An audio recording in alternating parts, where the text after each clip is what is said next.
Bapak Ibu yang saya lihat diri saya sendiri di dalam kubur. Sangat gelap, ngeri. Tapi tiba-tiba sampai saya di situ merasa ketakutan dan kesepian, muncul sebuah cahaya di dalam kubur sendiri itu. Dan saya berteriak, siapa kamu yang membawa cahaya itu? Dia langsung sendiri cahaya berkata, saya semalam menerima kiriman SMS, seorang ibu meninggal dunia. Biasa kalau kita mendengar berita ada orang meninggal dunia, karena kita semua akan menghadapi kematian. Tapi yang luar biasa, peristiwa yang terjadi saat dimakamkan. Anaknya menceritakan saat dimakamkan di antara kekuburan, begitu mendekati kuburan tempat ibunya, malah semua jamaah yang ada di saat itu sangat terasa harumannya kuburan itu. Harum sekali, keluar semacam wangi yang luar biasa, sampai orang pada pandangannya kepada yang lain, barangkali di antara jamaah yang membawa wangi-wangian yang bagus, tapi ternyata tidak, mengalir dari bawah keluar, sampai ada yang malah melihat asap-asapnya. Asap ini bukan asapnya kebakaran, tapi asapnya itu karena wangian dari masuk dari kuburan ini. Sampai dikuburkan, malah kata anaknya, begitu saya sendiri yang nurun memakamkan, mengkuburkan ibu saya, sampai saya dan tanah saya sendiri membawakan tanahnya menutupi kuburannya. Pulang ke rumah saya mandi dan mencuci tangan dengan sabun, tapi masih terasa tangan saya harumnya luar biasa, sampai tidak bisa kehilangan. 3 malam masih tersimpan harumnya itu. Saya bertanya lewat SMS, apa kelebihan ibu kamu? Dia bilang, ibu saya biasa, malah orang awam, bukan wanita yang apa gitu, awam-awam biasa. Tapi setahu saya, ibu tidak pernah tidur sebelum membaca surat Al-Mulk, Tabarakalladzi biyadihil mulk.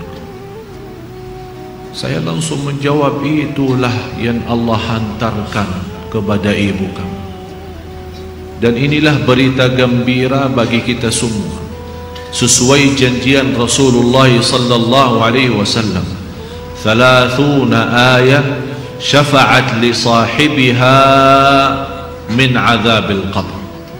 30 ayat yang telah membawakan syafaat bagi orang diselamatkan dari siksa kubur.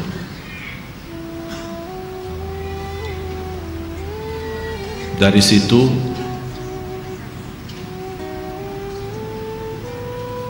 seperti kebiasaan, ambil wudu, saya witir duluan, kemudian tidur.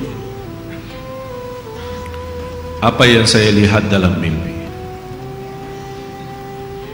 Bapak Ibu yang saya lihat diri saya sendiri di dalam kubur. Sangat gelap, ngeri, malah terasa seramnya luar biasa, sampai tidak bisa saya bayangkan di saat itu. Tapi tiba-tiba sampai saya di situ merasa ketakutan dan kesepian, muncul sebuah cahaya di dalam kubur sendiri itu. Dan saya berteriak, siapa kamu yang membawa cahaya itu? Dia langsung sendiri cahaya berkata, saya surat Al-Mulk, Tabarakalladzi biyadihil mulk. Saya sendiri di malam itu tidak sempat membaca. Saya bangun kaget, saya ambil wudhu lagi dan membaca surat Al-Mulk, baru saya tidur lagi. Saya memberikan nasihat kepada semua jemaah yang hadir, tolong sampaikan pesan ini. jangan tidur belum baca surat Tabarak, karena kita tidak tahu kapan saatnya menghadapi kematian.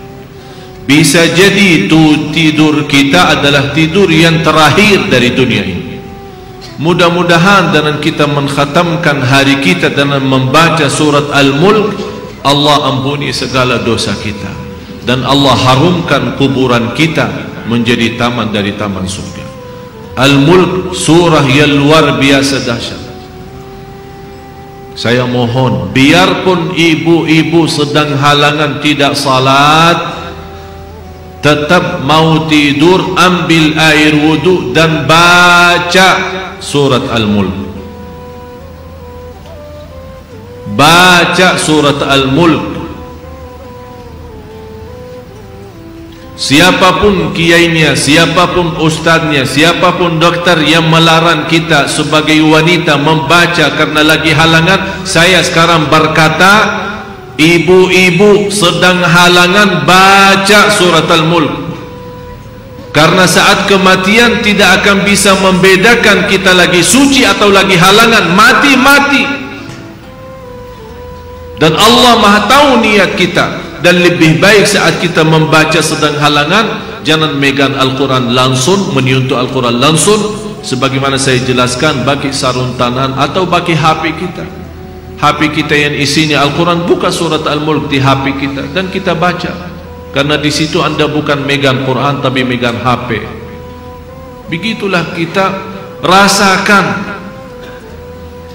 Kalau ya Allah, seandainya engkau mencabut nyawa saya di malam ini, saya sedang halangan, tapi ya Allah saya membaca surat Al-Mulk, niatkan diselamatkan ya Allah dari siksa kubur. Dan harus kita yakini, kita di umur kita di dunia kubur jauh lebih panjang daripada umur kita di dunia, bisa malah ratusan tahun. Ada di yang sudah di alam kubur 1000 tahun, ada yang lebih, kira-kira bisa terbayang 1000 tahun. Apalagi ummah yang terdahulu. Oleh karena itu jamaah sekalian, waspadalah, berhati-hatilah.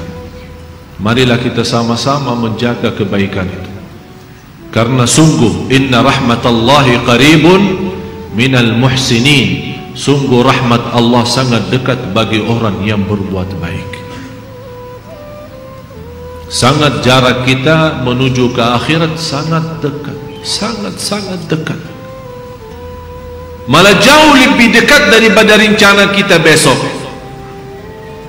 Jarak kita ke akhirat, jarak kita masuk kubur jauh lebih dekat daripada rencana kita besok. Malah kematian itu jauh lebih mendadak dan lebih cepat daripada kita mengambil suapan makanan. Belum kita sampai menantarkan, membawakan suap makanan sampai ke mulut kita, sudah dicabut nyawa kita. Jauh lebih cepat itu. Oleh karena itu marilah kita sama-sama semua kita punya salah, punya kekurangan. Apa yang kita senang melihat nanti di hari kiamat, jangan perbuat. Apa yang kita ingin ketemu nanti di hari kiamat, silahkan. Apa yang kita takut dan malu dilihatkan oleh Allah nanti di hari kiamat, jangan berbuat. Dan apapun yang kita tulis, senang kita ditunjukkan oleh Allah, silahkan tuliskan.